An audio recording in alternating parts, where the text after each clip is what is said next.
Welcome back, WNST, Towson, Baltimore, and Baltimore Positive. We are combining the streams of sports and real life here in the city, and that includes real ice cream from our friends at DeHarka. We are doing a holiday special, the 8-pack in the box, little pink bus in the back there. You deliver them to your door before it melts, hopefully. $15.70 off. Make sure you're using the Baltimore Positive code. This is the time of the year we need to take care of all of our local friends, all of our local sponsors, maybe gift cards, curbside. If you're out doing something, grab some food, take it home from our friends at El Guapo, as well as our friends at State Fair in Catonsville, right across the street from each other. I know Don will be up at Franco's working a pizza and some meatballs before it's all over with. And our friends at Fadley's, where they're delivering those crab cakes. They delivered 16 to Coach Billy back on Thanksgiving. They can deliver them to you one click away on the website at Baltimore Positive. Enter it up, and Fadley's will send those out. Also, and this is where this segment gets juicy, Jeff Moeller and Moeller and Gary Realty will be closing deals, including listing my home once I get a few things fixed around the house here during the winter time. And Moeller and Gary Realty in Catonsville. Don, I'm going to let you do the honors here because, I've had Dave on before, and I would say it's basketball season, but is it really basketball season when nobody's playing, for crying out loud? It is a weird time for three sports guys to be getting together during a plague, right, Don? It's about as strange as it gets, and the owner of Crown Title, I always say, if you want to know anything about local or college basketball, he's your go-to guy. Dave Thurston's been involved in this a long time, avid sports fans. And I actually have I'm going to break ground today. I actually have some title questions for the owner of Crown Title today. But, David, welcome to Baltimore Positive.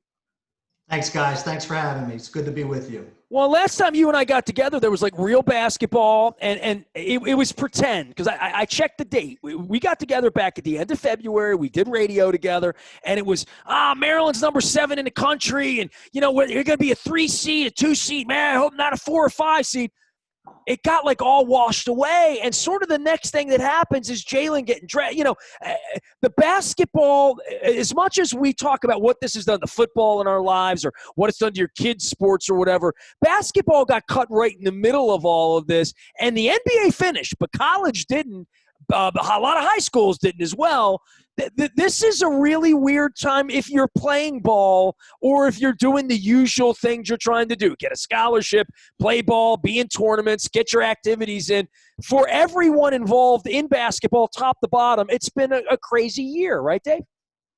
Yeah, we were all hoping. I think Maryland was going to make a strong run. It seemed like they were peaking at the right time, and we were hoping they were going to get maybe into at least the Elite Eight and take a chance at it, but it didn't work out that way. God had other plans, I guess. But, your point about the scholarships, Nestor, I sort of feel bad for the high school seniors now because, not only did they not get an AAU circuit last June and July, they're also not going to get a season. I don't believe. I know the MIAA is supposed to start January 4th. We'll believe it. I'll believe that when I see it. If they postpone that too much later, there might not be a season at all. And maybe they'll be limited. These kids will be limited to maybe playing some all-star games in the spring, March or April. But the other really difficult thing is the NCAA is under a lot of pressure to change the transfer rules, letting kids become eligible immediately. Well, that's going to take a lot of scholarships away from high school seniors. If you're not a top 50, 100 player in the country, you're not going to get that scholarship because a mid-level to lower level Division I, it's just going to take the best player they can find at Division II that's 2 years older that's already proven themselves at the college level. So it's going to really change the landscape. I've talked to some mid-major Division I coaches, and they said, why would I ever recruit a high school player again? If they're not a top 50 player, why would I recruit them? I can get a transfer immediately eligible, either coming down to me or has proven themselves to come up, and I'll have more of a mature team. And how does that balance? I'm sorry, go ahead, Don. No, go ahead, finish, because I have a question about that, but go ahead, finish your thought. And how does that balance against what Kentucky normally does? If you take what Cal normally does, is he gets 5 guys in the top 15, but they're all 17, 18, 19 years old. Well, is he going to be as effective as he's done in the past when he's got to play against these teams that have taken 5 22-year-old transfers that have 4 years of college experience that have been all league and other leagues. It's going to be interesting to see how this plays out. And then the other real interesting thing, sort of at 20,000 feet, is what would the NCAA look like in 2, 3, 4 years? Because they're really struggling with I call it a business model. I know they like to say they're a charity. I call it a business model. They're really struggling with that, with amateurism and how to define that and what are the rights of the players. Well, they're going to be fighting the law forever, right? For what the way the thing's been structured, there's going to be an Ed O'Bannon out there forever for them, right? Because they're never going to get that in-house. Yeah, but the bigger issue is, suppose the 5 or 6 largest conferences decide to break off because they can control the rules and control the product and control the brand. I mean, what is the NCAA really doing for Kansas or Kentucky or Arizona or Maryland? They're not doing anything for them. They can negotiate their own TV. They can put. Well, it's a Notre Dame model, right? Literally. But at there's 300. I think there's 330 Division I schools right now. You'd have almost 100 of them leaving, breaking off. If they did the 5 top conferences, most of them, because of football, had between 12 and 16 teams, right? They probably would take, for basketball, they'd probably take the Big East with them, maybe the Atlantic 10. And they'd have almost a third of the teams. So I don't know whether that's realistic coming down. I know there's talk. When I talk to high major coaches, there's talk about that. Well, David, I was going to ask you, I am going to interrupt you there because you do talk. You probably, among all of our guests, talk to more major college coaches. We don't want you to name names, but you have a pipeline to, the highest levels across the country, from the East Coast to the West Coast. What's their beef with the NCAA? I mean, do they just want a system that's wild, wild west, where they can do anything they want, or do they have legitimate gripes with the NCAA? Yeah, they think it's too bureaucratic in nature, and they think it doesn't benefit the player. I think if you look at most of these coaches, the reason they got into coaching, look, the money's really kind of the tail's wagging the dog, because the money got, truth be told, if you took the guys that have been in it for 30 or 40 years and gave them truth serum, they would tell you they're making 20 times the money they ever dreamed they thought they would make. So the money has kind of corrupted the system a little bit. But the reason I'm being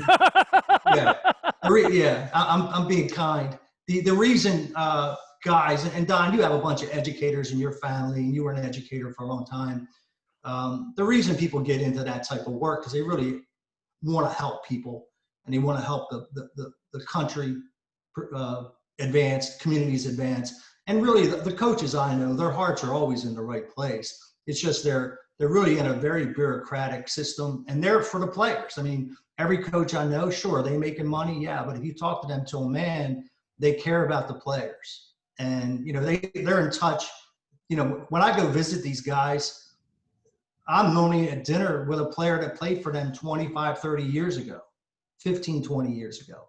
They really keep in touch with these guys, much like your relationship is with Nestor. These guys have all these relationships, and they really care about the players and want them to succeed. And they think the NCAA is fundamentally unfair to the players and to the athletes. What would be some rules, David? Can we get specific for folks who are listening? Again, if you're out there, you're driving around, you're listening, we're with Dave Thurston, president, owner of Crown Title Services, based.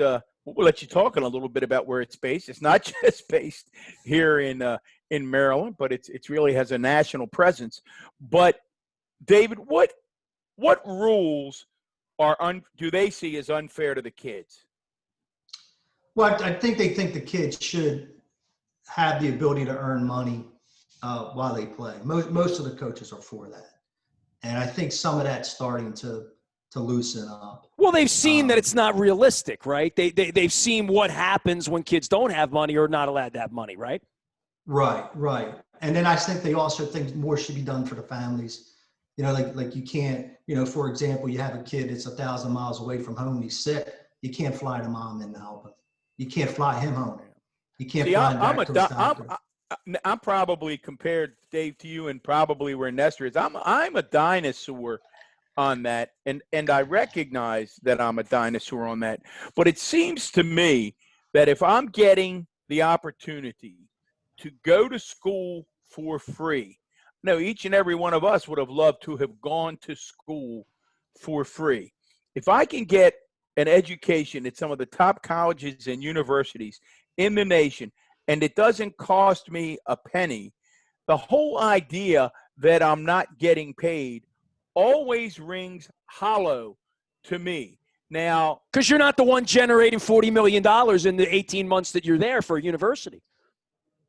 Well, the other problem too, Don, it's a 60-hour-a-week job. Maybe some weeks it's 80 hours a week. I mean, you don't, we turn on the TV at 9 o'clock on Thursday night. We see Maryland play on the way. We don't see what Maryland's done to prepare for that game. And we don't see what Maryland's done to travel to that game.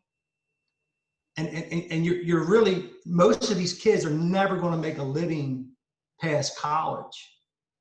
But the one thing all high major kids have in common is most of them are not there for an education. They're there because they think they can play in the NBA or they think they can play in Europe.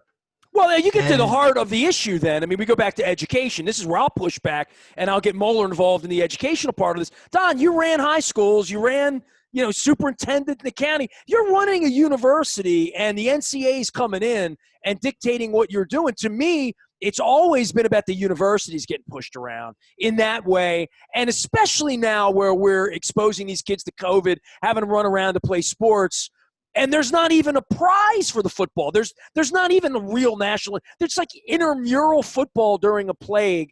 I've often wondered what's going on these campuses because it feels to me like the sports program is so important that it's funding the university, and the tail is wagging the dog, as you said earlier, Dave.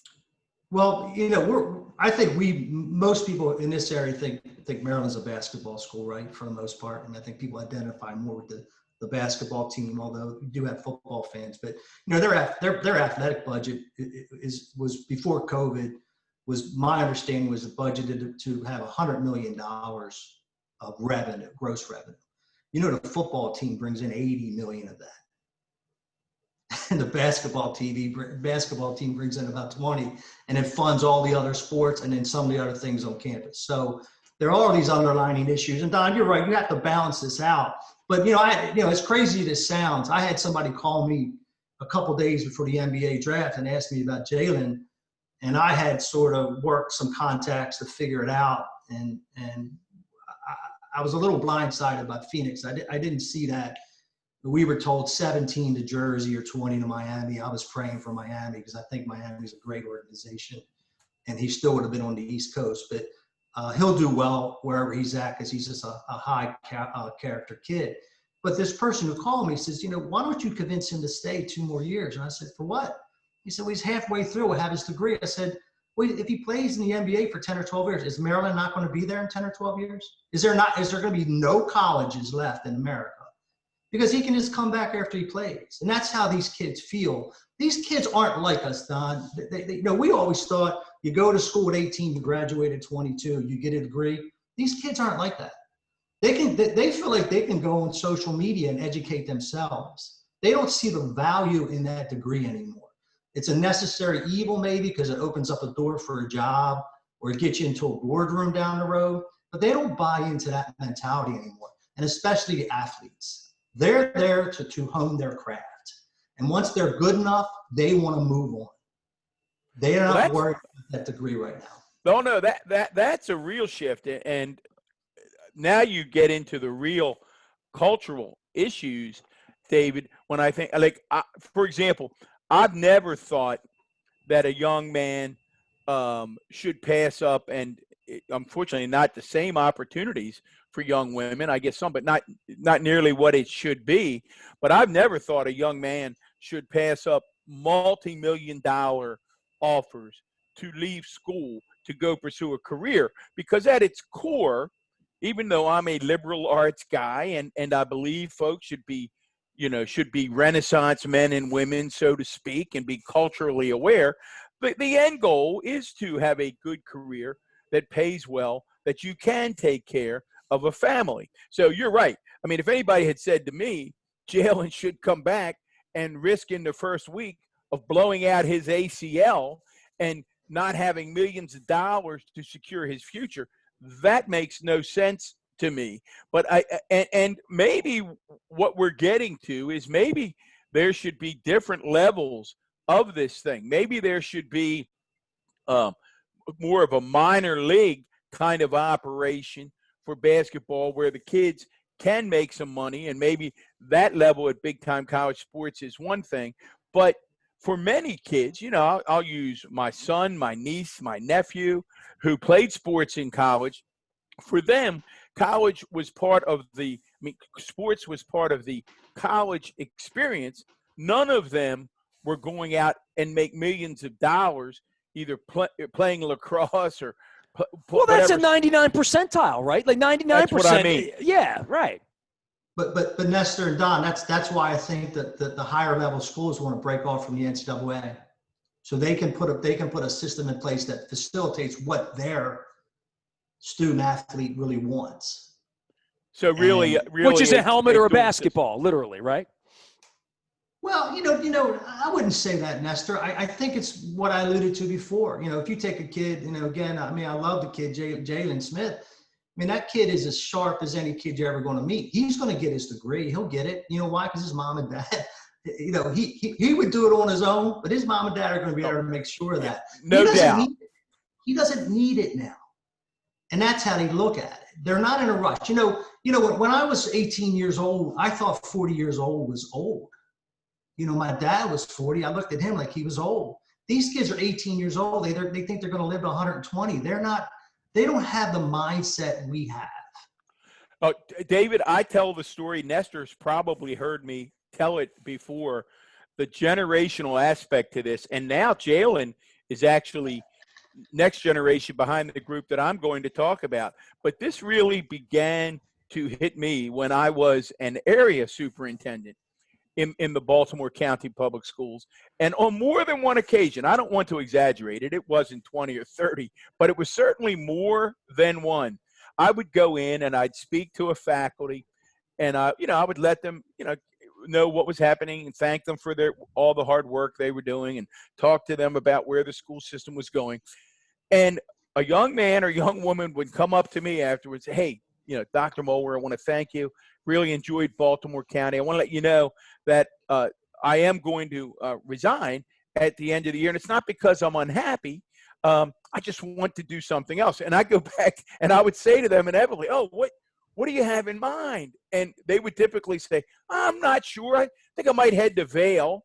I think there's things to do in Vail. Or I might go bang around Europe for a year and see what it, and I'm thinking to myself, you're right, David. I was married at 21. I had my daughter at 23. And the thought that I would be career jumping just never even entered my mind. I mean, you've got boys that age, and I'm sure they have a very different mindset than you did. And I think, Don, it's been a blessing because it's kept me young, I believe, young at heart at least. But it's funny along those lines. I had a kid I coached who graduated from college last year, and he called me up and he said, Coach, I want to thank you. I got my degree. And I said, that's awesome, man. What are you going to do? He said, what did you do when you graduated? I said, I went to work the next day at this accounting firm. He goes, oh, come on, Coach. I'm going to Europe for a year. And it's just a different mindset. I laugh about it. They laugh at me and I laugh at them, but we have to accept that. Part of what I do with Crown is, we have younger staff. I have to understand what they're thinking of, because I have to get them how they're thinking, because I have to get them vested in what we're doing. And I understand I can't speak to them the same way or mentor them the same way I would have mentored somebody 15, 20, 30 years ago. And look, and I have huge confidence in this country, and I have huge confidence in these young kids that are coming up. I think they're bright. I think they're driven in a different way.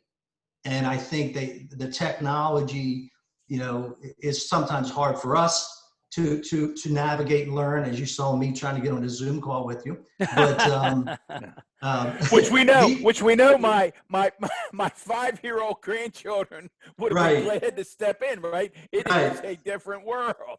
but these kids are bright, and don't underestimate them. But they look at education differently than us, and they look at our world completely different to us, and they're not bought into those traditions.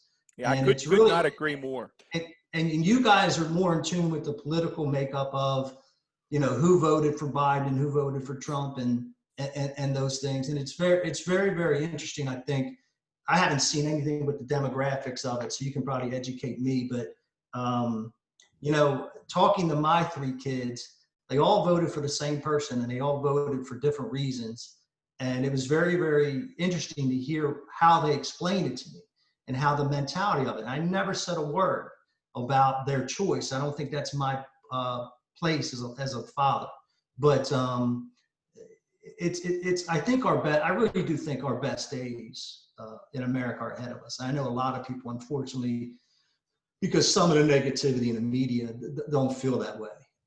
But I feel once we get through COVID, I think we're due for a renaissance, and I think these young kids will really be able to lead us into it. Dave Thurston here from Crown Title joining us. And tell everybody what you do at Crown Title, because you come on and talk basketball with us. We appreciate that, and certainly we appreciate when there's a basketball season to talk about things, and we're working on that. We're trying to figure out football at this point. But for your industry, and I know you're tied to what Don's son and Jeff does at Moeller & Gary, and in real estate, it has been this one thing over the last 8 months. I think, who's buying or selling a house in this environment? Lots of people, and people that have kept their jobs and have money and have been waiting for 2.5% rate, right? Their whole life. No doubt about it. So it's funny on a macro level. It's one of the greatest shifts of wealth, I think, because people have learned something about themselves through either working remotely or being, quarantined for a period of time. They've learned either their house does work for them or it doesn't. It needs improvements or they need a new one. So there's all this money shifting around, which is great for us, and the rates are low, which is great for us. But at our core, what we tell people is, if you're buying or selling a piece of real estate anywhere in the country, we can help you. We can not only help you save money, but our slogan is we solve and protect. So any problem that comes up during that transaction, we would solve. And then we would protect your investment by ensuring good title to you by buying a title insurance policy, which is a one-time fee. So it's kind of solve and protect, but more importantly, what we try to do is, using my CPA background and my attorney background, just really try to save you some money, get you with the right people. If you're buying a house on the west side of Baltimore, a guy like Jeff Moeller's invaluable to you, because he knows the communities, he knows the school systems, he knows the people, and he can really cut down your search and explain to you pros and cons of certain houses. So if you were buying a house in South Florida, we can get you to that same person. We know the Jeff Moeller in South Florida. We know the Jeff Moeller in Colorado through our connections through the years, through doing closings nationwide. So that's really what we try to do. David, walk people through that's part. I have a couple of title questions. I think people are fascinated. Here you are, full disclosure, another one of my success stories, a former student from Lansdowne. Look at how we all turned out, man. I'm telling you. Hey, Nestor. It's like alumni club. We did Nestor, he tells me he's only had one success story. I don't know if it's me or you. I don't know what he's talking about. I think it's Linda, honestly. But here you are, this kid from Lansdowne. You go on, you have this terrific academic career. You end up an extremely successful attorney, title attorney, own your own company. How does a guy from Lansdowne, lives in Catonsville, end up having offices all over the country? I think people be fascinated by. I mean, you're licensed to practice law in how many states, David? I'm licensed to practice law in D.C., New York, and Maryland, and I'm going to add, I think, North Carolina, South Carolina, and Florida in the next year. But then I'm licensed to conduct closings and issue title insurance policies in about 30 states. How many? Nationwide. About 30. We're about 30 states. How does that happen? Walk us through the decision-making process where you say to your wife one night, I think I'm going to get licensed in another 10 states and then another 10 states. How does that happen? So I'll give you the 30-second kind of thing about how this all came about. I was actually with Ernst & Young, working my way through law school. I went at night, and the next sort of realm of promotions, it looked at, I was told I'd probably have to go to New York, which I didn't want to do. I had a young family. And, my wife's an only child. We were really comfortable here. Neither of us really wanted to go to New York. And I had a chance to start my own law practice. And I started a law practice, started practicing law, met a guy, had a mortgage company. He started feeding me business, and that was sort of how it took off. But Don, to answer your question is, I think as a small business owner, the answer to the question is always to grow revenue.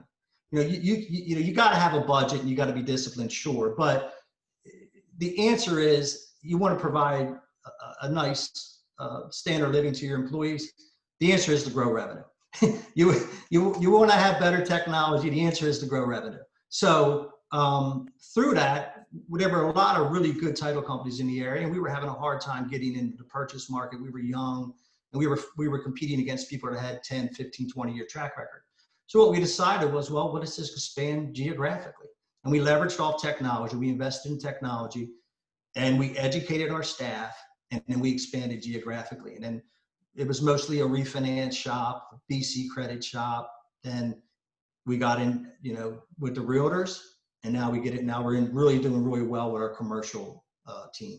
So it was a little bit of a process. People thought I was crazy. I think I started a company in 92, and I went into Pennsylvania and Virginia and DC in 94, and I had a bunch of people in the business at the time told me I was nuts. And I think it goes to the point we were talking about. We look at these young kids and say, well, they're so different. They were looking at me saying, you're crazy. It's never going to work. You can't do closings in Pennsylvania, Virginia. You're in Baltimore. Okay. I'm pulling your website up here, Dave. Yeah. Just so everybody can find it. CrownTitle.com, your national title and settlement solutions provider. All sorts of resources, information up here and how to get in touch with Dave. If you want to talk basketball, you can do that too. But over 100,000 transactions, and you can find them out at CrownTitle.com.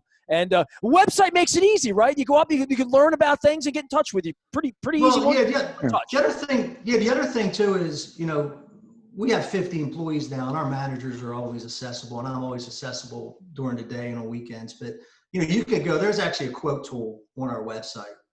So if you're looking at a home anywhere, you could go in there and get a pretty good idea what you're going to pay. If you're a first responder or a police officer or firefighter, we have a Helping Heroes program where we waive most of the fees. And if you're a first-time home buyer, we have a program I put in place for a lot of the kids I've coached and a lot of kids that I've come in contact with. If you're a first-time home buyer, we have a very, very aggressive fee-based structure for you, because we want you to know who we are, and we want you to know what our brand is as you go forward in life. And we also know if we can save you $700-800 on your first closing, you can afford maybe a couch. Because I know my first house, I went a year and a half, we didn't have a couch. We had fold-out chairs in the living room. Right. So I had lawn chairs and a stereo, David. Hey, Don, and never been happier. Stereo. It all depends on what's important to you, right? and never been happy. I was with my wife at dinner. Friday night, and the first year we were married, the only money we had left over at the end of the week is we could afford to call Domino's and have a $7 pizza brought in. And that was living. That was living large. If you could do that. Hey, never been happier. My quick title question. And Sure. Then I actually do have a football question before we get out of here for you and Nestor. But my quick title question, and I've been meaning to call you, so we're going to do it publicly. If I'm in my car, used to be more when I was commuting back and forth to Towson. But when I'm in my car, I still hear these ads, David, and I classify them as, oh my God, somebody is stealing my house. There's this ominous voice, and it comes on and it says, do you know the fastest growing crime in the United States is people stealing your house without you even knowing it? They can go on, they can take your title, you lose your house, you need to call us right now. We're going to give you special insurance, and we're going to block people from taking. Is that a scam, or can somebody actually come in and take Nestor and my house? They can have mine, by the way. Tell Jeff. The answer is yes and no. It's certainly there is a ring of fraud where bad actors record fake deeds, record fake releases of mortgages. And as a title company, we have to be really, really careful of that. It's more prevalent out west, because on the east of the Mississippi, the transfer taxes are so expensive. the criminals know if they tried that in Baltimore County, they would have to pay 5, 6, 7, 8 grand, and it might not work. Now, to answer your question is, it happens. In Maryland, we have a great technology system. You can actually do a couple things. If they were to try to steal your house, they would record a deed to change the name into their name. Well, your tax bill would change. So you can go into the county website every so often and click and make sure that tax bill is still in your name. Or the other thing you do is actually you can go on land records and get it to change. But it's not happened a lot with owner-occupied properties, because part of it also is they have someone in there that's renting it, and they steal identities that way because they get your mail and some mail that's not forwarded. So it's not normally happening in owner-occupied residences. David, So if somebody does that, David, if someone does that, can it be undone when it's discovered? Yeah, well, you would file 2 things. You'd file a criminal complaint, and they would track the person down to now most likely it's a fake ID, but they would track the person down, obviously try to, and then you would file a declaratory action in circuit court to have the deed declared a null. Seems like a difficult line of work to get into as a criminal. Yeah. A lot of work. But it's funny. We started. Our underwriters started 5, 6 years ago requiring us only to take wires at closing. Don, when you probably settled your house, you brought a check, right? We're not supposed to take checks anymore. We're supposed to take wires. What we didn't count on was all the wire fraud. So the last couple of years, there's been $2 billion of funds stolen from buyers who thought they were wiring to a title company, but the wiring instructions were intercepted and changed, and they're wiring to a criminal. And the reason that all started was because in California, there was a large run of people who went to houses that were being rented, recorded fake deeds, sold the house, took the money, and left. And that was part of why the wire requirement came in. Wow. So, pretty scary stuff. Hey, Nestor, before we get out of here, I do have a question for you and Dave. Just, recently, on a recent weekend, I spent way too much time in the chair watching the Red Zone for the entire day. And this is an NFL question, and you talk, Nestor, and write about the NFL quite a bit. My takeaway after way too many hours in a chair on Sunday is that the product has become, and I love the NFL, and I don't mean I won't watch it and am not still engaged. I mean, I wish we were out there in Section 513. But it seems to me that the product is pretty mediocre. That, and I was saying to someone, I thought the games were terrible over the weekend. I thought bad. Like I can do other things and have this in the corner of my eye, when it used to be like I would just sit and go wall to wall. And I'm like, none of these teams are any good. None of these games are any good. There's, and I do know this, and this is where I'll get, I'm getting sideways with Dick Cass, all these people the last couple of weeks, because I just think they've really handled this poorly. In just so many ways. Not just that they didn't get the team on the field they wanted to last week, just the sort of mystery about all this. They could come out and say, hey, man, we had a COVID outbreak in our building. This is something everyone in Baltimore should be taking. That they could be out in front of this. Instead, I think they're a little ashamed, and I think they're hiding a little bit. The fans aren't coming down. I think the whole thing's a little weird, and I think the league should be careful fielding games without quarterbacks and moving games to Wednesday afternoon thinking, it's Steelers-Ravens. They'll all come back, serving hamburger and calling it steak. Well, Nestor, you and I know Dick Cass well, and I have incredible respect for Dick, and I thought the statement that he issued the other day, I thought it's, sometimes people want more. They want a pound of flesh, but other than to come out and say, listen, we made some mistakes. We had a terrible outbreak. People didn't follow the rules. I don't know beyond that. And my guess would be, knowing Dick, that Dick was as frustrated about the violations as anyone. And I don't know that you do benefit by a public flogging. If someone out there was sort of the ringleader, I don't know that a public flogging is necessarily the way to go. I don't know that David would go out and beat his people up in Crown Title if someone made a mistake, or you would do that at Baltimore Positive NST. But they moved the game 4 times. You know what I mean? No. They owe it. They owe something.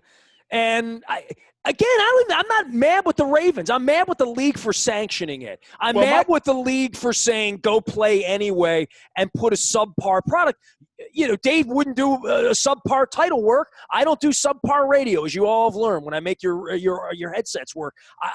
There's a point where you say this isn't the coffee we're going to serve. It's not good enough. We shouldn't serve it. They went way beyond Fonzie jumping the shark when they played 4 quarters of football without a quarterback. They basically said the only thing that matters is getting the game in and have and warm bodies in uniforms. And I'm not offended by that. I'm a little shocked that that's where they stand in 2020 with their own product, that they would want to provide that for Broncos fans and say, here, come get it. I just thought that was poor.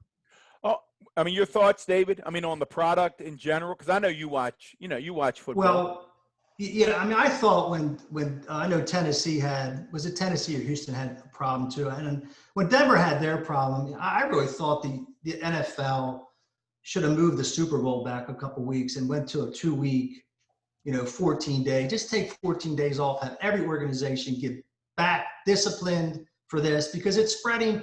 I don't know the science behind it, but I would tell you, Don, in the summer, I hardly knew maybe one person had it. In the last month, I think I know 40 or 50 people had it. I know 2 people died from it. So for whatever reason, it's spreading faster now. And it seems to me, not to discount the deaths before because they were tragic, but it seems worse now, So I thought maybe the NFL should say, let's take 2 weeks. Let's consult the right people. Let's get a game plan because, they were fairly fortunate. They got 10 or 11 pretty good weeks in. I think probably better than we thought. So I agree with Nestor there. The thing that offends me about the Ravens right now is the one game that they were going to allow fans, they put the PSL holders into a lottery. Well, if you looked at I elected in, didn't look at the ticket prices. They were 2.5 times what the ticket price would have been without COVID. So I bought the first week by mistake, and when I saw the bill, and I gave them away to employees, and then when I saw the bill, I elected out of the lottery, and I think the city or the state, whatever, put the kibosh on it. They couldn't have any more fans. I think it was only one game they could have fans the way the schedule worked out. But that was insulting to me. I mean, look, if you're a blue collar guy and you're scrounging up $90 a ticket 10 times a year to pay for those tickets, and you want to take your son, and now in this thing you need a little fresh air, a little bright light, you want to take your kid, they're charging you $210 a piece for the same ticket. That's unfair. So I thought that was horrendous what they did. So I'm a little, I might not even renew my tickets next year, to be honest with you. I still watch them on TV. But Nestor, to your point, I looked at the schedule yesterday at 11 o'clock, and my wife asked me to go shopping. And for the first time in 30 years, I went shopping with her. Well, hey, my wife's going away for a couple weeks, and my honey-do list on Sunday was, do I really need to watch the games today? What? I mean, do I need to watch the game? And then I watched the games, and to your point, Don, I'm like, well, that kind of stunk. I mean, that wasn't a good day of football. So they better really concern themselves. You know what I mean? I'm just saying, over the next 6, 8, 10 weeks, whatever they're trying to do, we're all trapped, we're all home, nobody else is playing. That doesn't mean that you can bring in the 5th-string wide receiver and put him at quarterback, and that I'm not going to notice that. That's poor. No, just a couple of follow-up points. David, I was unaware. You had mentioned that to me before. And, I mean, full disclosure, I love the Ravens. I love the people at the Castle. I consider them friends. I mean, and I think they're a terrific organization. I'm disappointed in what you said about the ticket prices. I was unaware. And Nestor, I don't know, have you and Luke talked about that? If you did, I missed. I haven't heard a lot of discussion. We've talked plenty about all of this, and when the tickets were available, tickets being raised. Oh yeah, I mean, I talked about being up in Philadelphia a couple weeks ago and seeing that it didn't look like fun. And what I said to people when those tickets were out, and Dave, I would have told you, I would have said, at $90, it doesn't look like a whole lot of fun to sit in an empty section. It wasn't fun for me. I stopped going, and I have a seat. I mean, I have a flight to Cleveland on Monday and a hotel room there. I'm not going because I just don't I don't feel safe. I don't feel like the product's very good. I don't know what I'm going to get. I might get out there. They might cancel the game if guys pop positive. So there's all of that going on, and I understand the real world part of this. I just don't understand saying we're going to play a game. If the Ravens would have had 2 buses to Pittsburgh and one of the buses would have gone off the side of the cliff and they would have lost 20 players, would they still have played the game? Well, they played the game. And I just think they should be careful. And I think baseball with 7-inning games and doubleheaders and pitching rules and all the things that have gone on, that when it all comes back together in a year or 2 or 3 and we all want to like go out and spend money and go back to the ball game, it better feel the way it used to feel to us. Because I know from the wallet perspective, to your point, Dave, it's not going to feel like an $8 general admission ticket in the bleachers on Memorial Stadium anymore. You know, it's going to be a real decision to take a family to a game financially. And then when you get there, what is it going to be fun? Is it going to be like it used to be? And the NFL better worry about that. They really better worry about that, because they've done a lot of things here that have been very unfan-friendly during this. No, I think that's actually a great place to sort of begin to wrap this up, because I think we are at a pivotal point. David talked earlier about basketball. I will be shocked. I agree with you. We're 3 big sports guys here, right? Like, right. Find 3 bigger sports guys than the 3 of us, right? The amount of our life, percentage-wise, that we've given to watching games, being at games, being a part of games, whether it's playing them, coaching them, teaching them, talking about them, refereeing them, whatever it is, we've given a lot of our life to that. You know, sports is the last 7 or 8 months. You guys know what I've done with Baltimore Positive. It's shifting. They better be careful that it's not horse racing. That's all I'm going to say. Yeah, no doubt about it, Nestor. And what I'm going to say is really, I mean, people will go crazy, and rightfully so, perhaps. But one of the things that I've grappled with is that, not for the entertainment value am I about to say this, but the economic value. And David, that's something that certainly affects you each and every day, as folks have the ability to buy or sell a house, is it, in terms of the number of people who will have access to the vaccine. Part of me says that to protect the beer vendor and the hot dog guy and the guy working in the parking lot, that in order to try to get all of these people back to work, maybe we should actually begin to think about moving professional athletes near the front of the list with a vaccine so they can play. Now, I can hear people scream. Now, I'm not talking about putting them in front of first responders or those that are in danger, but not because they're athletes, but because of the impact they have, Nestor, on your business, on David's business. Maybe they need to get near the front of the line so that they can go on, so that all of these industries associated with the sports industry get to go on. It's something that I'm playing around with. I'm sure Roger Goodell agrees with you, because we got to get the cows back out to the pasture. You know, that's what it felt like to me. It felt really disrespectful to the players to me last week, and I think, to your point, they'll be first in line. Dave, promote Crown Title. Tell everybody about what you do in the basketball side of your background, so we can let you get on with your day. Include get some more closings together, right? Well, listen, like I said, if you're buying, selling, refinance a house anywhere in the country, give me a call. We can certainly help you. Probably help you save money and make the process a little bit easier for you.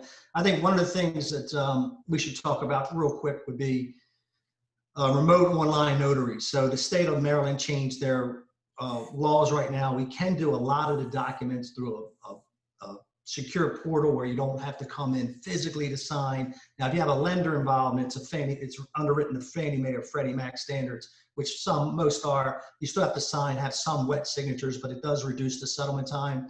And, you know, given COVID, we've taken great steps to do as much online through secure portals as we can. We're doing settlements out in the parking lot on picnic tables, although it's getting a little cold. It's getting a little cold for that.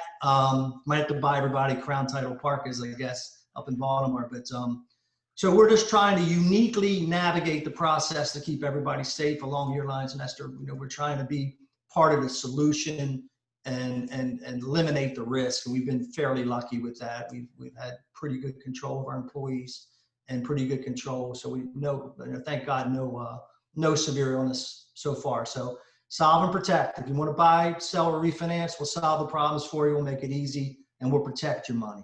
So Crown that's what we Title, do. one of our newest partners around here. Don, you and I are going to be at it all week here. We'll argue some more football a little later on, some basketball with Dave Thurston as well. On behalf of former Baltimore County Executive Don Moeller, I am Nestor Aparicio. Together, we've lifted the WNST. It'll be 29 years on the radio this week for me, guys. So after 29 years, we're not sticking to sports anymore. We are WNST.net, AM 1570, Towson, Baltimore. We never stop talking. Baltimore, positive.